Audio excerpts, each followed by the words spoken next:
अस्सलाम वालेकुम dear doctors. Last lecture में हमने डिस्कस किया था नोडल सेल को कि कैसे एक्शन पोटेंशियल जनरेट होता है इसके अंदर, राइट। सो हमने देखा था कि जो रेस्टिंग मेम्ब्रेन पोटेंशियल होता है नोडल सेल का वो होता है -60 मिली वोल्ट। उसके बाद फनी सोडियम चैनल जब ओपन होते हैं तो इनके ज़रिए थोड़ा थोड़ा सोडियम सेल के अंदर आना शुरू होता है और ये इस -60 मिली वोल्ट से सेल को ले जाता है -55 मिली वोल्ट तक, राइट। जब सेल यानी नोडल सेल -55 मिली वोल्ट तक पहुंचता है तो ये स्टिमुलेट करता है ट्रांजिएंट टाइप कैल्शियम चैनल्स को।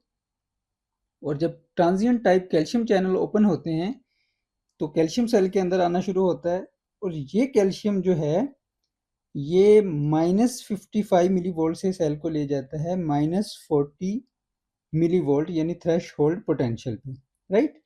अब जो ही सेल यानी nodal cell threshold potential को अचीव करता है तो ये long lasting type calcium channel open होते हैं। जब लॉन्ग लास्टिंग यानी L type calcium channel open होते हैं a lot of calcium cell के अंदर आता है तो ये जो कैल्शियम है यानी ये पॉजिटिव केटाइन ये हमारे इस नोडल सेल को -40 मिली वोल्ट से ले जाता है +40 मिली वोल्ट तक, राइट। अब ये वाला सेल जो है यानी नोडल सेल हमारे यहाँ ये मुकम्मल तौर पे डीपोलराइज हो गया है। अब जब ये डीपोलराइज हो जाता है तो फिर इन गैप जंक्शंस के ज़रिए एक्शन पोटेंशियल एक सेल से दूसरे सेल, दूसरे से तीसरे, इस तरह कॉन्ट्रेक्टाइल सेल तक पहुंचता है, राइट। अब ये जो गैप जंक्शन की हमने बात की थी ये कनेक्शंस प्रोटीन के बने होते हैं और दो सेल को जो प्रोटीन टाइटली बाइंड करके रखती है उसको हम कहते हैं डेस्मोसोम्स। उसके हमने 3 कंपोनेंट की बात की थी, कैडहेरन, प्लेकन्स, केराटिन प्लस डेस्मिन, राइट। और हमने ये भी डिस्कस किया था कि गैप जंक्शंस और इस प्रोटीन को मिला के हम कहते हैं इंटरकलेटेड डिस्क, राइट। अब आज के लेक्चर में हम डिस्कस करेंगे कॉन्ट्रेक्टाइल सेल को, राइट, कि कैसे ये वाले केटाइन जब इस सेल के अंदर आए तो फिर कैसे ये, अब हमने ये इसकी डीपोलराइज तो देख लिया कि ये कैसे डीपोलराइज होता है, राइट। अब हम देखेंगे कि ये कॉन्ट्रेक्टाइल सेल कैसे डीपोलराइज होता है और उसके बाद कैसे कॉन्ट्रेक्टाइलिटी होती है, राइट। अब अगर हम यहाँ पे बात करें दीज कैल्शियम्स आयन जब ये मूव करते हुए इन गैप जंक्शन के ज़रिए आते हैं यहाँ पे,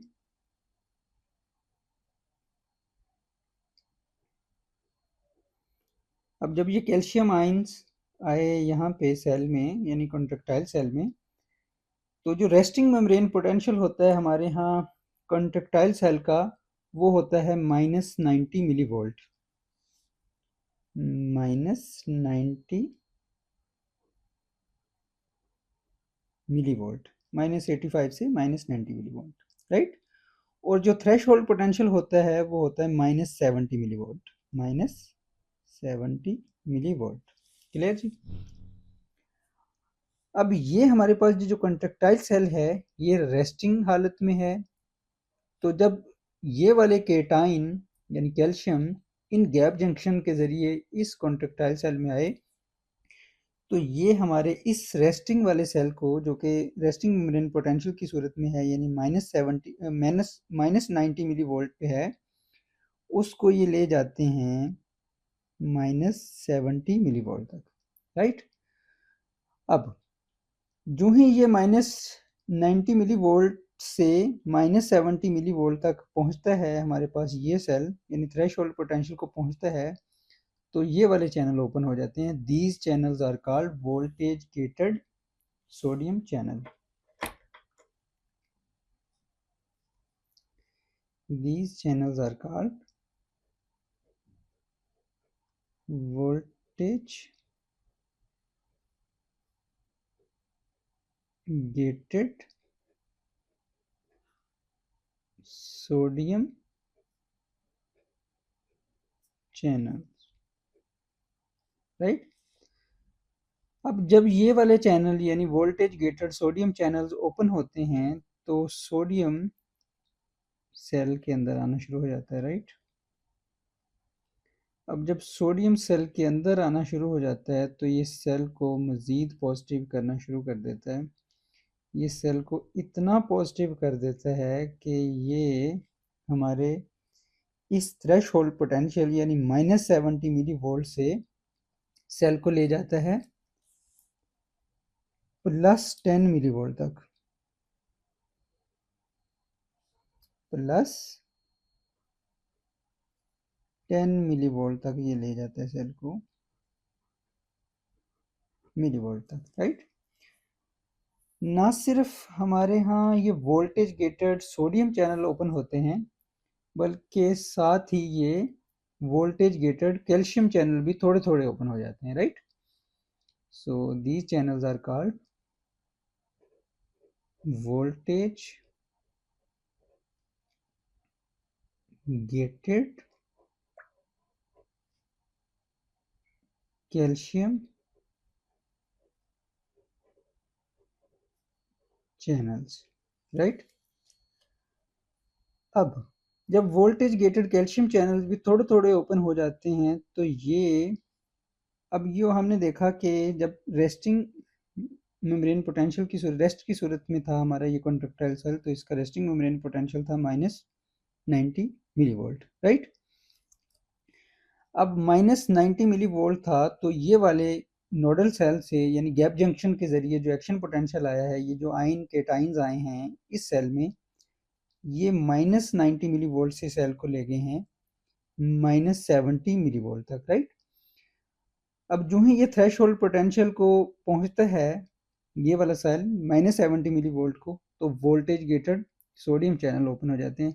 अब ये वोल्टेज गेटेड सोडियम चैनल जब ओपन होते हैं तो ये सेल को -70 से +10 मिली वोल्ट तक ले जाते हैं। अब आल्दो कि इनमें ज़्यादा रोल इन्हीं का होता है वोल्टेज गेटेड सोडियम चैनल का, लेकिन कुछ कुछ कैल्शियम चैनल का रोल भी होता है। जब ये वाले चैनल्स ओपन होते हैं तो थोड़ा थोड़ा कैल्शियम भी सेल के अंदर आना शुरू होता है, तो -70 मिली वोल्ट से +10 मिली वोल्ट में लेके जाने में किरदार आल्दो कि इनका ज़्यादा है sodium voltage gated sodium channel का, जब ये ओपन होते हैं तो सोडियम आता है, लेकिन इनका भी है थोड़ा बहुत रोल, राइट। सो अगर मैं इसको यानी कि इस तरह डॉटेड में शो करूं, मतलब ये है इस बात का कि थोड़ा बहुत role voltage gated calcium channels का भी है, राइट। अब उसके बाद क्या होता है कि जो ही सेल हमारा पहुंचता है +10 मिली वोल्ट को, ये वाले channel voltage gated sodium channel close हो जाते हैं, right. Voltage gated sodium channel close हो जाते हैं और ये पोटेशियम चैनल ओपन हो जाते हैं, right. These channels are called potassium channels. Potassium channels. अब जब ये पोटेशियम चैनल्स ओपन होते हैं तो ये क्या करते हैं कि ये पोटेशियम को सेल से बाहर ले जाना शुरू हो जाते हैं। अब हमने यहाँ तक देखा है कि voltage gated sodium channel close हो गए, थोड़ा थोड़ा कैल्शियम सेल के अंदर आ रहा है, राइट। और ये पोटेशियम चैनल ओपन हो जाते हैं।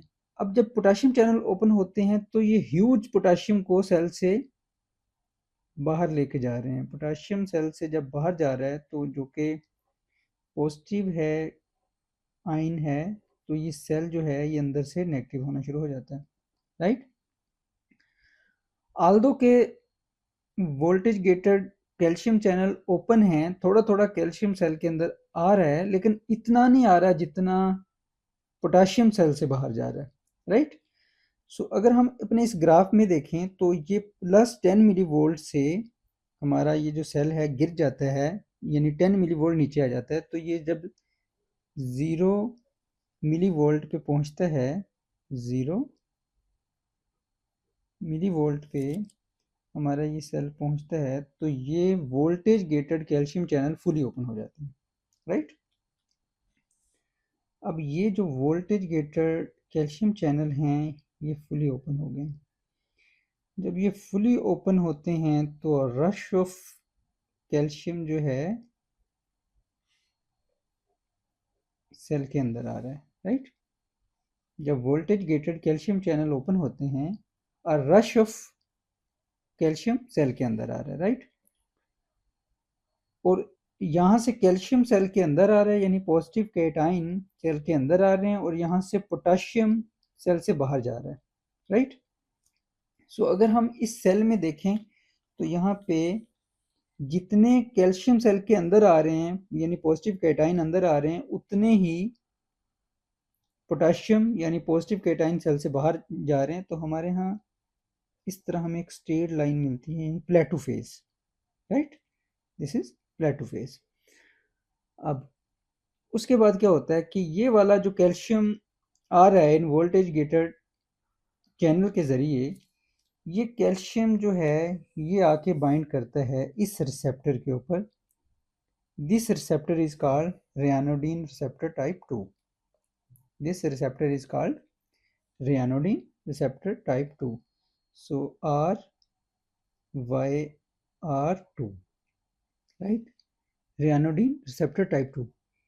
अब ये जो वोल्टेज गेटेड कैल्शियम चैनल के जरिए कैल्शियम सेल के अंदर आ रहा है, ये आके बाइंड करता है इस रिसेप्टर के ऊपर। These receptors are called ryanodine receptor type 2। This receptor is very sensitive for calcium, right. अब अगर मैं इस कैल्शियम को यूं, दिस कैल्शियम ये आ रहा है और ये आके जब बाइंड होता है इस रिसेप्टर के साथ, this receptor is called ryanodine receptor type 2, right?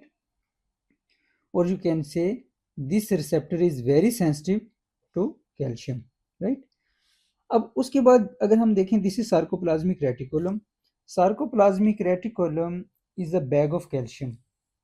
So this is a bag of calcium. अगर मैं यहाँ पे बात करूँ, so this is a bag of calcium.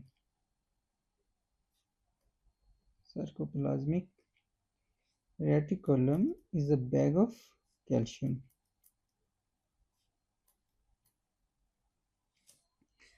अब जब ये वाला कैल्शियम जो है ये इस रिसेप्टर रयानोडिन रिसेप्टर टाइप 2 के ऊपर आके बाइंड हुआ, तो इसने ओपन कर दिया इस चैनल को। अब इस चैनल के जरिए ये वाला कैल्शियम जो सार्कोप्लाज्मिक रेटिकुलम के अंदर होता है, ये इस चैनल के जरिए बाहर आना शुरू हो जाता है, राइट, यानी सेल के अंदर सार्कोप्लाज्मिक रेटिकुलम से बाहर। क्लियर। अब जब ये वाला कैल्शियम सार्कोप्लाज्मिक रेटिकुलम से बाहर आता है, तो ये बाइंड करता है यहाँ पे एक प्रोटीन के साथ।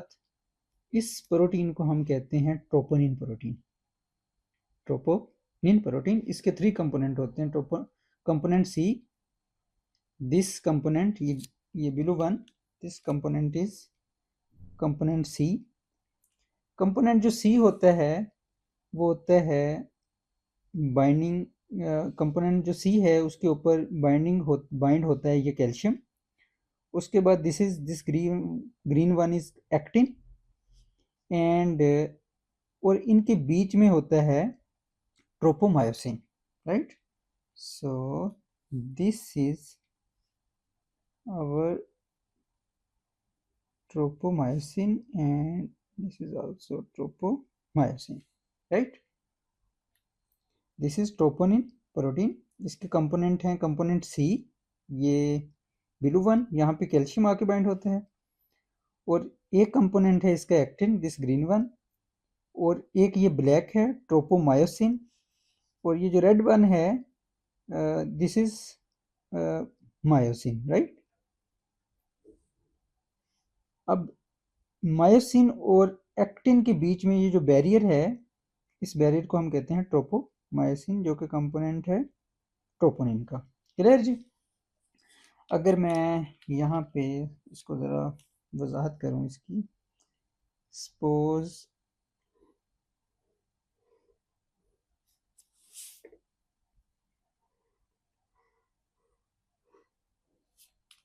दिस इज एक्टिन,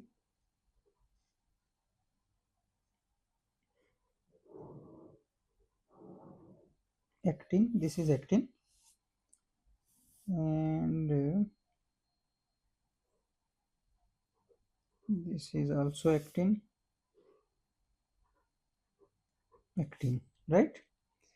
उसके बाद This is our troponin protein. This naughty protein is a troponin, and also here this is troponin protein. This component is component C, जहाँ पे कैल्शियम आके बाइंड होता है, एंड ये ग्रीन वन इज एक्टिन, और इनके बीच में ये जो एक्टिन, दिस इज ट्रोपोमायोसिन, और अगर हम यहाँ पे बात करें, दिस इज ट्रोपोनिन के हमने 3 कंपोनेंट देख लिए, right. This blue one is troponin C, यहाँ पे ये कंपोनेंट सी है, यहाँ पे कैल्शियम आके बाइंड होता है, ये एक्टिन, और एक्टिन के साथ ये दिस इज ट्रोपोमायोसिन। अब नीचे अगर हम यहाँ पे देखें, दिस इज मायोसिन, राइट। अब ये वाला है हमारा, this is myosin, myosin, myosin, myosin, myosin, myosin, and this is also myosin. Clear जी। अब होता क्या है कि जब हमारी, हाँ, ये कैल्शियम,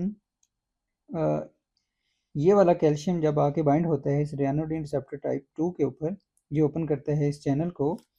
इस चैनल के ज़रिए क्या होता है, सार्कोप्लाज्मिक रेटिकुलम से जब कैल्शियम बाहर आता है तो वो कैल्शियम आके इस ट्रोपोनिन प्रोटीन के कंपोनेंट सी पे जब ये बाइंड करता है, तो इस ट्रोपोनिन प्रोटीन के अंदर चेंजिंग आती है। उस चेंजिंग के नतीजे में क्या होता है कि ये हमने देखा था, ट्रोपोनिन के 3 कंपोनेंट होते हैं। कंपोनेंट सी, यहाँ पे कैल्शियम बाइंड होता है, and I inhibitory protein actin, and this is tropomyosin, right.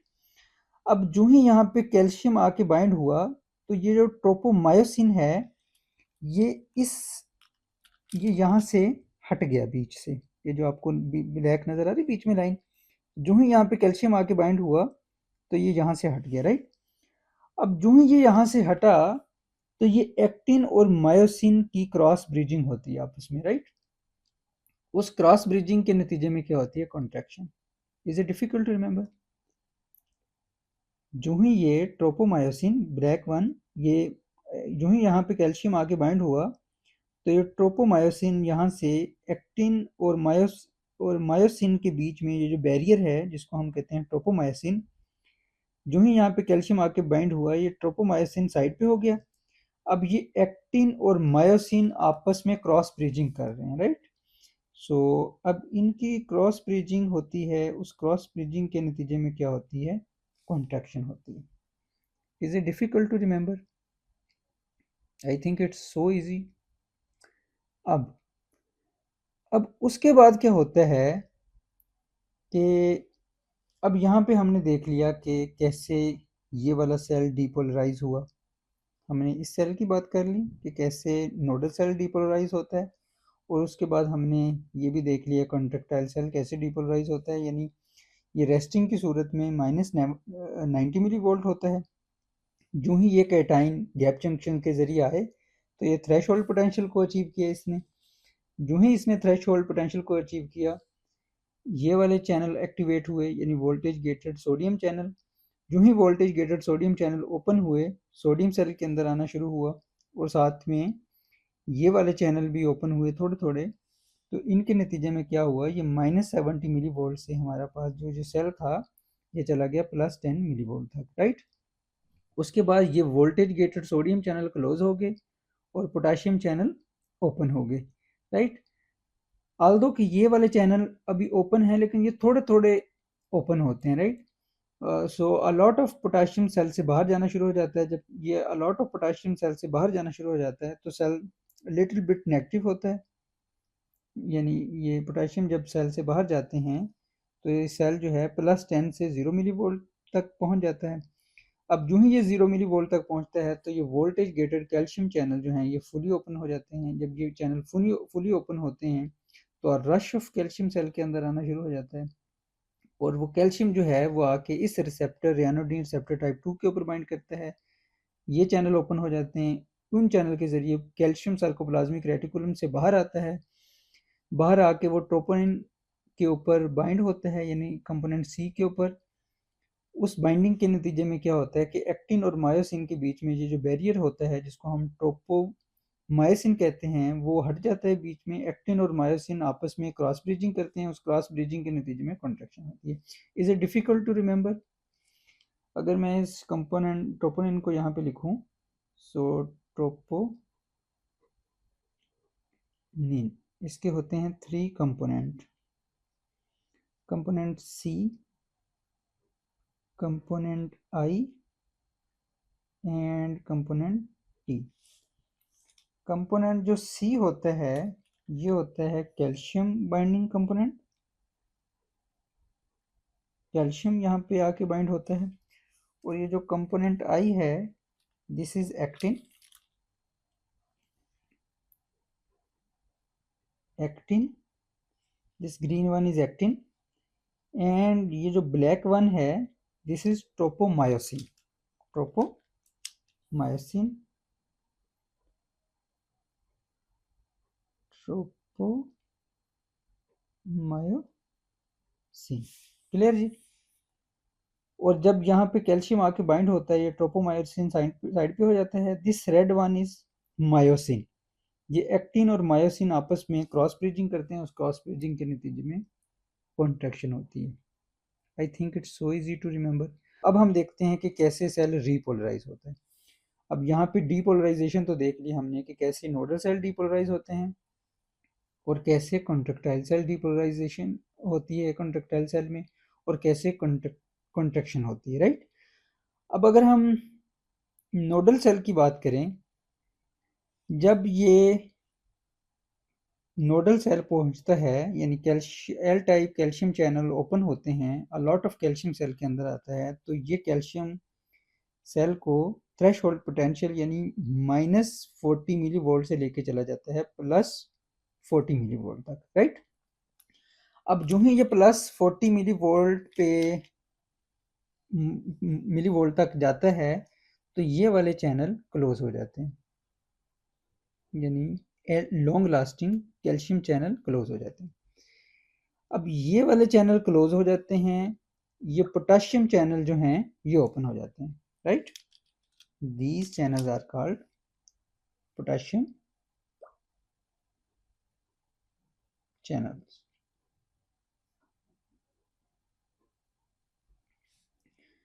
अब जब पोटाशियम चैनल्स ओपन होते हैं, अ लॉट ऑफ पोटाशियम जो है ये सेल से बाहर जाना स्टार्ट कर देते हैं। जब ये पोटाशियम सेल से बाहर जाते हैं तो सेल जो है ये नेगेटिव होना शुरू हो जाता है, राइट?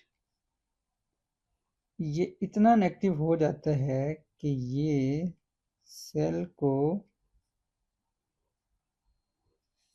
+40 मिली वोल्ट से ले जाता है अगेन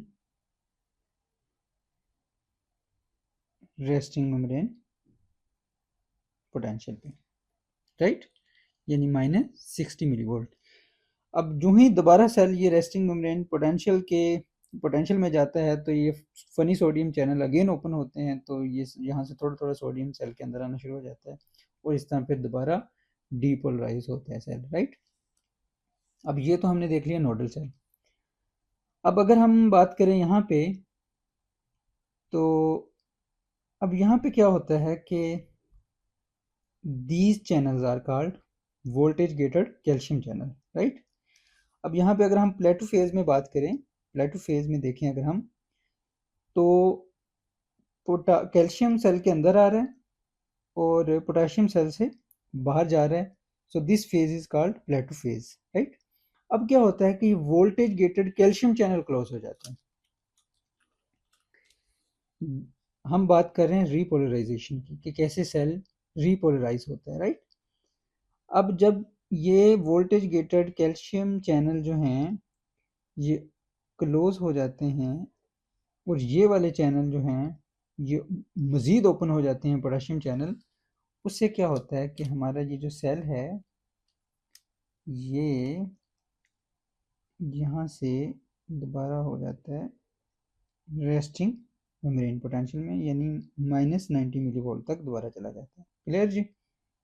और उसके बाद फिर दोबारा जब यहाँ से एक्शन पोटेंशियल यानी डीपोलराइज होगा, ये वाला सेल, ये वाले चैनल ओपन होंगे, ये वाले चैनल ओपन होंगे और दोबारा ये डीपोलराइज होगा, एक्शन पोटेंशियल यहाँ से यहाँ आएगा।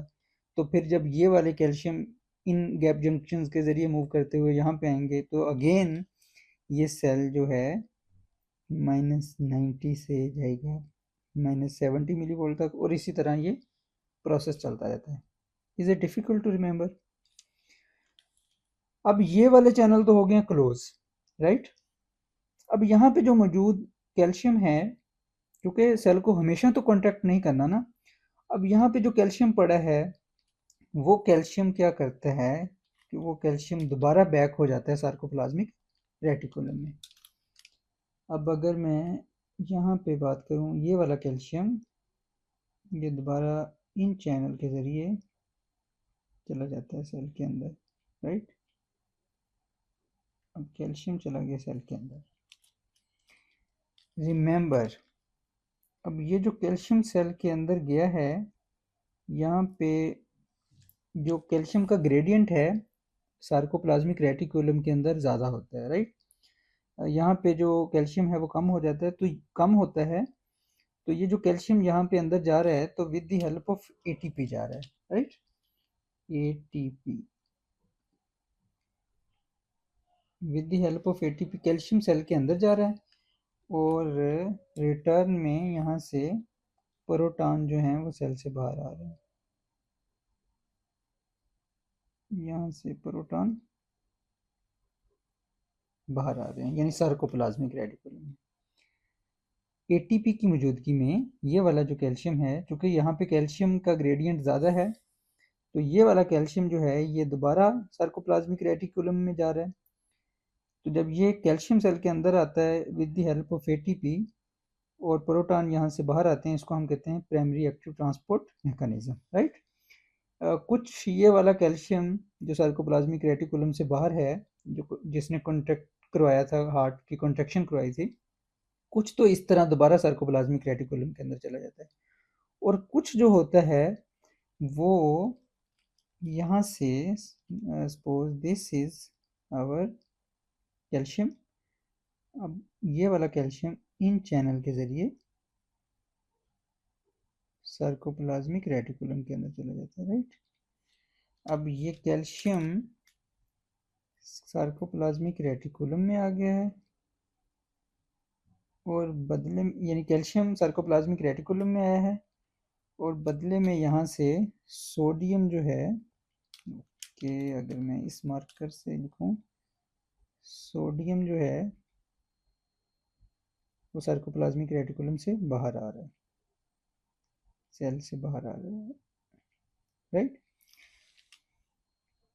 इसमें क्या होता है, यानी कैल्शियम सेल के अंदर जा रहा है और बदले में सोडियम बाहर आ रहा है, इसको हम कहते हैं secondary active transport mechanism. This is the example of secondary active transport mechanism. Clear जी। अब उसके बाद यानी कुछ अब उसके बाद अगर यहाँ पे हम देखें, सो यहाँ पे भी कुछ जो है कैल्शियम वो जा रहा है बाहर एक्स्ट्रा सेलुलर फ्लूइड में, यानी सेल से बाहर, और बदले में with the help of ATP, यानी this is example of primary active transport mechanism, और बदले में सेल के अंदर आ रहा है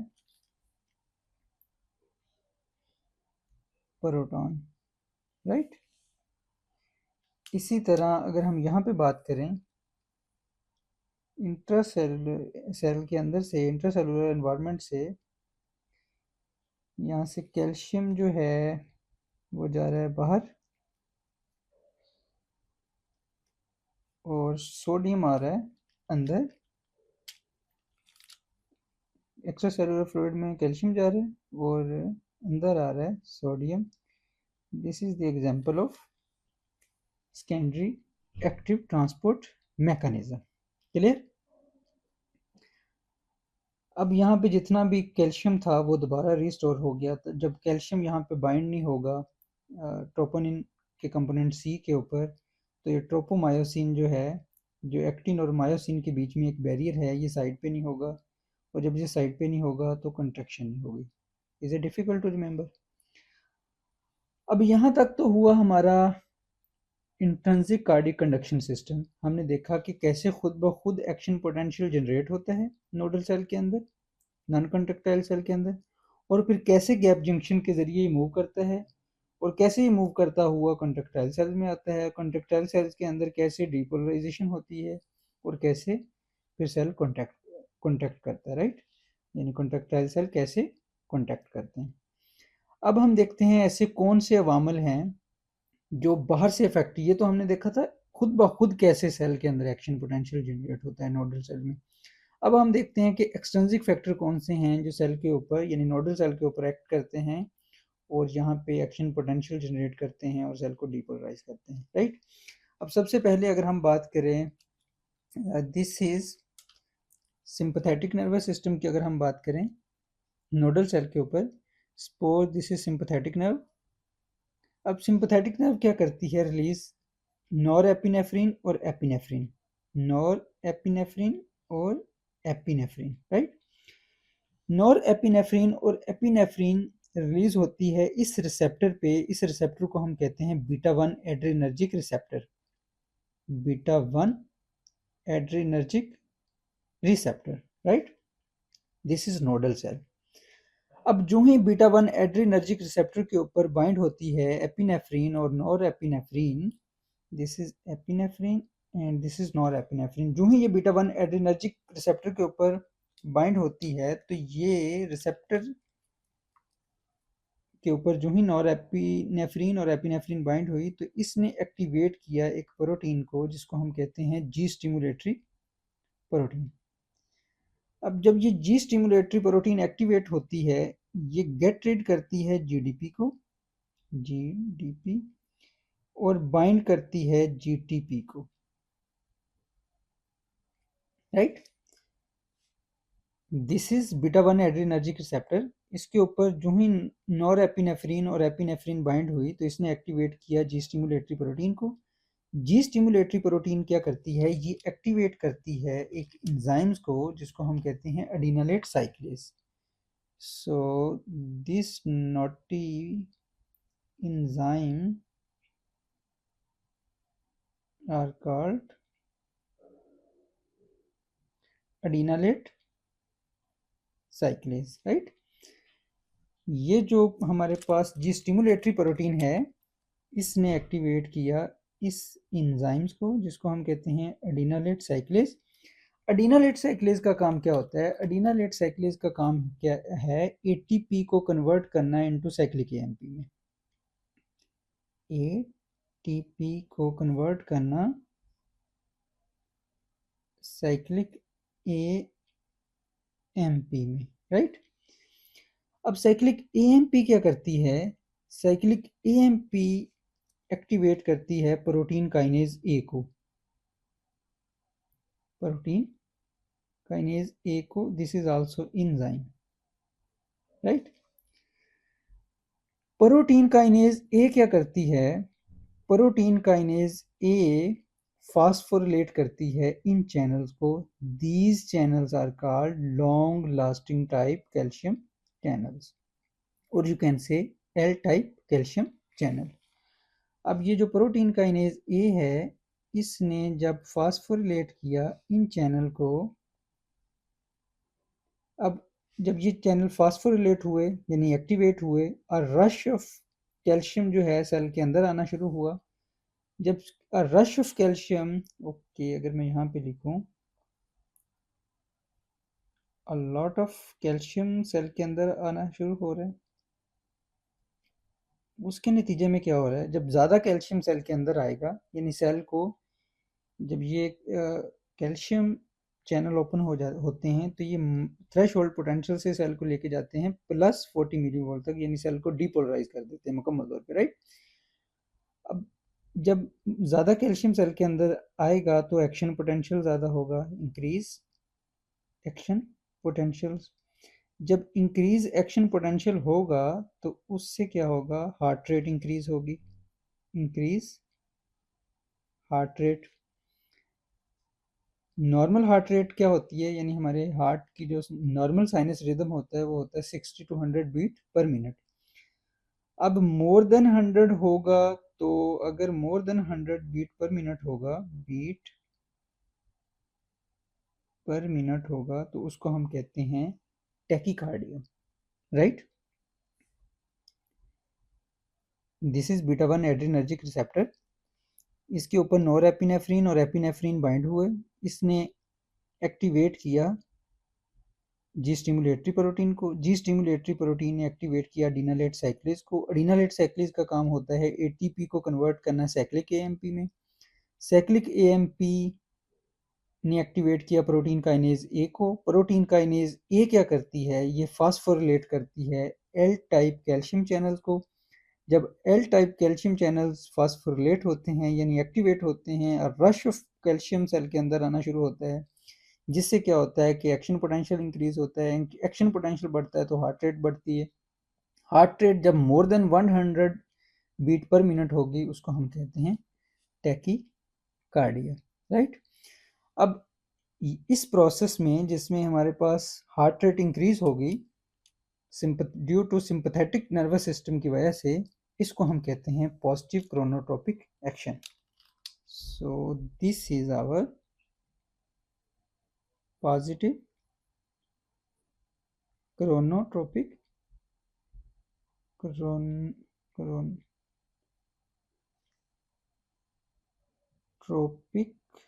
एक्शन,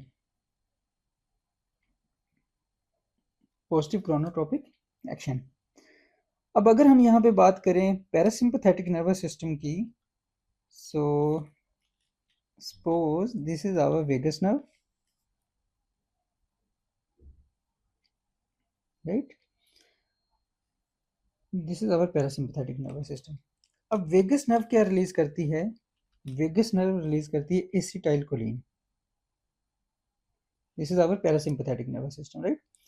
एसिटाइलकोलिन इस रिसेप्टर के ऊपर आके बाइंड होता है। इस रिसेप्टर को हम कहते हैं muscarinic receptor, right. This receptor is called muscarinic receptor यानी M2 receptor. This is M2 receptor, muscarinic receptor. अब जो ही ये वेगस नर्व ने एसिटाइलकोलिन रिलीज किया इस मस्करेनिक रिसेप्टर के ऊपर, इस रिसेप्टर ने हमारे यहाँ एक्टिवेट किया एक प्रोटीन को जिसको हम कहते हैं G inhibitory protein, G inhibitory protein. So अगर मैं जी इनहिबिटरी को लिखूं, this is beautiful her face, her abdomen, her beautiful legs, right. This is G inhibitory protein, right. अब जी इनहिबिटरी प्रोटीन के 3 कंपोनेंट होते हैं। ये जो सबसे ऊपर वाला है यानी हेड वाला है, इसको हम कहते हैं alpha inhibitory, alpha inhibitory. And her beautiful abdomen, this is beta inhibitory, beta inhibitory, and her beautiful legs are gamma inhibitory, gamma inhibitory, clear ji.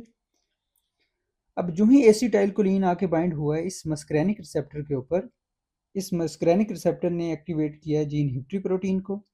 Ji inhibitory protein के हैं 3 component, alpha inhibitory, beta inhibitory and gamma inhibitory, right. अब ये जो beta inhibitory हैं और gamma inhibitory हैं, ये क्या करते हैं कि ये आके एक्टिवेट करते हैं यहाँ पे चैनल्स को। दिस चैनल्स को अगर मैं यहाँ पे बनाऊँ, so these channel are called potassium channel.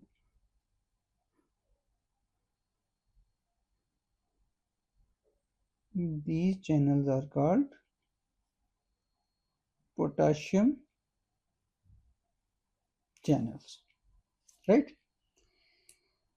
अब जो ही हमारे पास these बीटा इनहिबिटरी और गैमा इनहिबिटरी आए, इन्होंने एक्टिवेट किया इन चैनल्स को। जब ये चैनल एक्टिवेट होते हैं, एज यू नो, पोटाशियम जो है ये सेल से बाहर जाना शुरू हो जाता है, राइट। अब जो ही पोटाशियम जो है सेल से बाहर आना शुरू होता है तो क्या होता है, सेल अंदर से नेगेटिव होना शुरू हो जाता है, राइट।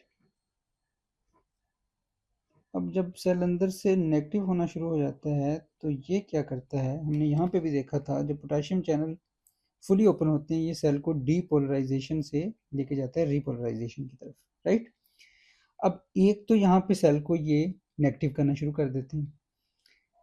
अब बीटा वन और गैमा वन को हम का रोल हमने देखा, इन्होंने पोटाशियम चैनल्स को एक्टिवेट किया, पोटाशियम सेल से बाहर जाना शुरू हो जाता है तो सेल अंदर से थोड़ा थोड़ा नेगेटिव होना शुरू हो जाता है, राइट।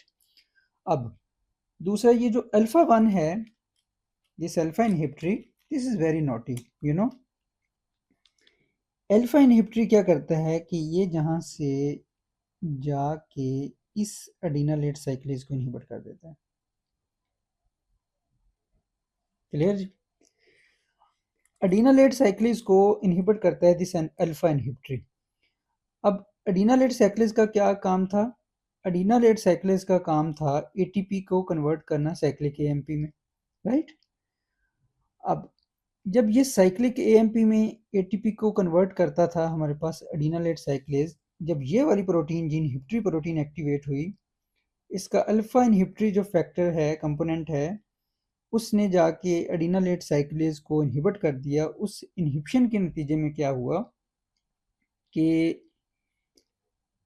लेस एटीपी कन्वर्ट हो रहे हैं इनटू साइक्लिक एएमपी में, राइट।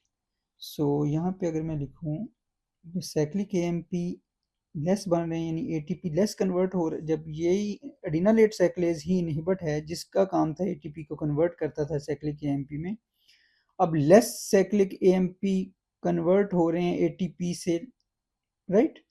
एटीपी से लेस साइक्लिक एएमपी बन रहे हैं। अब जब लेस साइक्लिक एएमपी कन्वर्ट हो रहे हैं तो ऑब्वियसली प्रोटीन काइनेज ए भी कम होंगे। अब प्रोटीन काइनेज ए कम होगा तो यहाँ पे फास्फोरिलेशन नहीं होगी। जब फास्फोरिलेशन नहीं होगी तो कैल्शियम जो है, कैल्शियम का लेवल डाउन होगा। जब कैल्शियम डाउन होगा तो एक्शन पोटेंशियल भी डाउन होगा। जब एक्शन पोटेंशियल डाउन होगा तो हार्ट रेट डाउन होगी। अब यहाँ पे हमने देखा था कि नॉर्मल जो हमारा साइनस रिदम होता है, यानी हार्ट रेट होती है, वो होती है 60 to 100 बीट पर मिनट। अब सिंपथेटिक के रोल में हमने देखा था मोर देन 100 होगी तो उसको हम कहेंगे, more than 100 beat per minute होगी तो उसको हम कहेंगे टैकीकार्डिया। अब चूंकि यहाँ पे लेस कैल्शियम है, लेस एक्शन पोटेंशियल है, लेस हार्ट रेट है, सो अगर less than 60 beat per minute होगी, लेस देन 60 बीट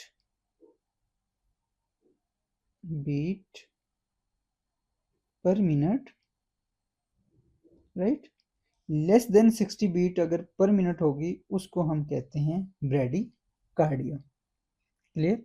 अब ये वाला सेल जो है हमारे पास मुकम्मल तौर पर हाइपर पोलराइज है, यानी लेस सेक्शन पोटेंशियल है, और this is bradycardia. Is it difficult to remember. अब ये तो हमने देखा एक्सट्रिंसिक फैक्टर नोडल सेल के ऊपर, राइट।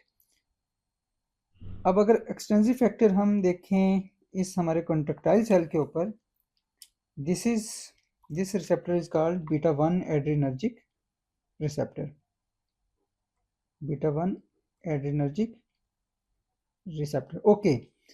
अब यहाँ पे हमने देखा था कि जब हार्ट रेट इंक्रीज हुई थी सिंपैथेटिक नर्वस सिस्टम की वजह से, उसको हमने कहा था पॉजिटिव क्रोनोट्रोपिक एक्शन। अब यहाँ पे चूंकि इसी नर्वस पैरासिम्पैथेटिक नर्वस सिस्टम की वजह से हार्ट रेट हमारी लो हुई है तो इसको हम कहते हैं negative chronotropic action. So this is negative chronotropic action, clear जी। अब अगर हम कॉन्ट्रैक्टाइल सेल की बात करें, so this receptor is called beta 1 adrenergic receptor. Same यहाँ पे हमारे पास this is sympathetic nerve, sympathetic nerve ने रिलीज किया nor epinephrine and epinephrine, right. अब जो ही एपिनेफ्रिन और नॉर एपिनेफ्रिन इस रिसेप्टर यानी बीटा 1 एड्रेनर्जिक रिसेप्टर के ऊपर बाइंड हुआ तो इसने एक्टिवेट किया एक प्रोटीन को जिसको हम कहते हैं जी स्टिमुलेटरी प्रोटीन। सेम यहाँ पे जी स्टिमुलेटरी प्रोटीन। अब जब जी स्टिमुलेटरी प्रोटीन एक्टिवेट हुई, इसने क्या किया, इसने एक्टिवेट किया यहाँ पे इंजाइम्स को जिसको हम कहते हैं adenylate cyclase. This naughty boy, this is adenylate cyclase. अब इस एडिनलेट साइक्लेज का क्या काम था, एटीपी को कन्वर्ट करना, एटीपी को कन्वर्ट करना इनटू साइक्लिक एएमपी में, एएमपी में, राइट। और उसके बाद साइक्लिक एएमपी क्या करती है, ये एक्टिवेट करती है प्रोटीन काइनेज ए को।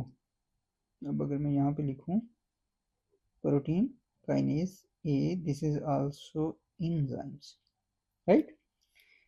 This is beta 1 adrenergic receptor. इसके ऊपर सिंपैथेटिक नर्व ने रिलीज किया यहाँ पे नॉरएपिनेफ्रिन और एपिनेफ्रिन।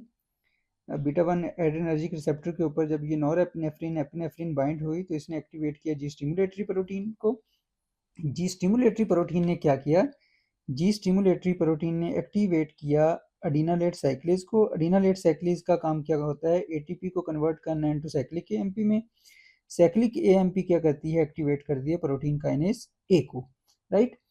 अब प्रोटीन काइनेज ए जो है, यहाँ पे जो प्रोटीन काइनेज ए है इसके दो फंक्शन है, राइट। अब अगर मैं यहाँ पे with your permission black one, okay black one सही। अगर मैं यहाँ पे प्रोटीन काइनेज ए के दो रोल बताऊं कि प्रोटीन काइनेज ए जो है ये क्या करती है, एक तो ये फास्फोरिलेट करती है इन चैनल को, इन चैनल को फास्फोरिलेट करती है, राइट। अब ये जो चैनल हैं ये कंसिस्ट होते हैं फास्फोलैम्बिन प्रोटीन पे, फास्फोलैम्बिन प्रोटीन ये कंसिस्ट होते हैं फास्फोलैम्बिन प्रोटीन, फास्फोलैम्बिन प्रोटीन के ऊपर कंसिस्ट होते हैं ये वाले चैनल्स, राइट। प्रोटीन काइनेज ए ने फास्फोरिलेट किया इन चैनल को। अब जब ये चैनल फास्फोरिलेट होते हैं तो ये क्या करते हैं कि ये सार्कोप्लाज्मिक रेटिकुलम के बाहर पड़ा जितना भी कैल्शियम होता है उसको सक कर लेते हैं। सपोज यहाँ पे पड़ा है कैल्शियम, ये क्या करते हैं, दीज सकर्स जब ये फास्फोरिलेट होते हैं तो ये कैल्शियम को बाहर से यानी सेल के अंदर से सार्कोप्लाज्मिक रेटिकुलम के अंदर इसको सक कर लेते हैं, राइट। प्रोटीन काइनेज ए ने फास्फोरिलेट किया इन चैनल को जो कि कंसिस्ट होते हैं फास्फोलैम्बिन प्रोटीन के ऊपर। जब ये फास्फोरिलेट हुए तो इन्होंने सार्कोप्लाज्मिक रेटिकुलम के बाहर जितना भी कैल्शियम पड़ा था उसको एक तो सक कर लिया। दूसरे नंबर पे ये जो प्रोटीन काइनेज ए होते हैं ये क्या करते हैं, ये फास्फोरिलेट करते हैं इन चैनल्स को। These channels are called voltage gated calcium channels. So यही वाला प्रोटीन काइनेज ए जो है ये क्या करता है, अब ये वाला प्रोटीन काइनेज ए यहाँ पे फास्फोरिलेट करता है इन चैनल्स को। जब ये वाले चैनल फास्फोरिलेट होते हैं यानी एक्टिवेट होते हैं और रश ऑफ कैल्शियम सेल के अंदर आना शुरू हो जाता है। जब रश ऑफ कैल्शियम सेल के अंदर आना शुरू हो जाता है, as you know very well, कि ये वाला कैल्शियम जो है, दीज कैल्शियम ये आके बाइंड होता है इस रिसेप्टर के ऊपर जिसको हम कहते हैं रेयानोडीन रिसेप्टर टाइप 2।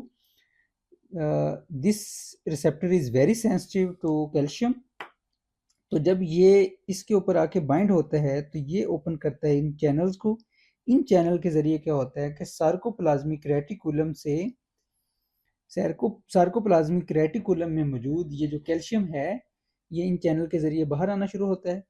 अब ये जो कैल्शियम सार्कोप्लाज्मिक रेटिकुलम से बाहर आ रहा है, दिस कैल्शियम, ये जो कैल्शियम बाहर आ रहा है, अब ये वाला कैल्शियम बाइंड होता है यहाँ पे ट्रोपोनिन प्रोटीन के साथ, ट्रोपोनिन के कंपोनेंट सी के साथ। अब जो ही ये यहाँ पे ट्रोपोनिन कंपोनेंट सी के साथ बाइंड होता है, तो ये एक्टिन और मायोसिन के बीच में ये जो बैरियर है, इसको हम कहते हैं ट्रोपोमायोसिन। अब जो ही यहाँ पे कैल्शियम आके बाइंड हुआ, तो ये ट्रोपोमायोसिन साइड पे हो जाता है। ये red one, this green one and this red one, ये आपस में, यानी this green one is called actin and red one is called myosin. ये एक्टिन और मायोसिन आपस में क्रॉस ब्रिजिंग करते हैं। उस क्रॉस ब्रिजिंग के नतीजे में क्या होता है, कॉन्ट्रैक्शन होती है। जब हाई कॉन्ट्रैक्शन होती है तो हार्ट रेट जो है, हार्ट पंप करता है। जब हार्ट पंप करता है तो उससे स्ट्रोक वॉल्यूम बढ़ता है। जब स्ट्रोक वॉल्यूम बढ़ेगा तो उससे कार्डियक आउटपुट बढ़ेगी, और जब कार्डियक आउटपुट बढ़ेगी तो उससे ब्लड प्रेशर बढ़ेगा। Is it difficult to remember? अब यहाँ तक अगर किसी को किसी भी चीज़ की समझ ना आई हो, तो आप कमेंट सेक्शन में कमेंट करके पूछ सकते हैं। इंशाल्लाह I will definitely answer. Class dismiss.